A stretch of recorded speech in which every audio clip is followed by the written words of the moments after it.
Владата удри по работничките права. За прв пат во историјата на Македонија откажа неколективен договор. Станува збор за договорот во Министерството за земјоделство, шумарство и водостопанство кој опфаќа 1000 вработени.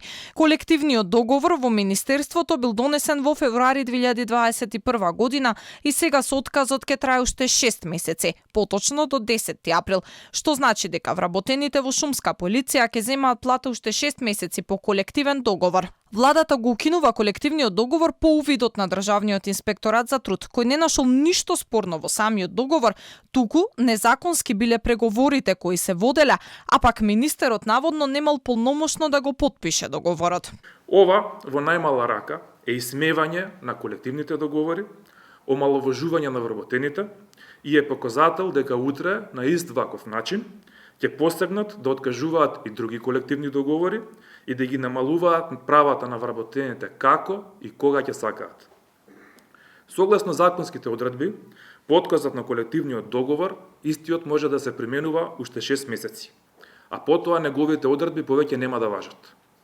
Ова значи дека припадниците на шумската полиција, кои земаат плата согласно овој колективен договор, ќе земаат плата само уште 6 месеци, а потоа Господ нека им е на помош. Од Министерството, за да го изиграат колективното работење, сакале платите на шумска полиција да ги префрлат во законско решение, но во текот на вчерашниот ден Секретаријатот за законодавство упатил налог во Министерството дека платите на шумската полиција се регулираат исклучиво со колективен договор и на ниту еден друг начин. Најголем грев во колективниот договор на шумската полиција, вели Дејановски, се јубилејните награди кои никогаш не биле исплатени. Го информираме министерот за земјоделство дека против него и против други лица ќе бидат поднесени кривични пријави согласно членот 166 став 1 од Кривичниот законник поради неисполнување на правата од колективниот договор.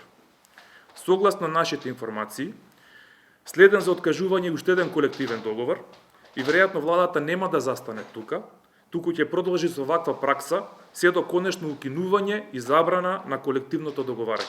Од синдикатот на УПОС предупредуваат дека владата нема да застане тука и ќе оди до крај додека не се укинат колективните договори кои ги заштитуваат правата на работниците.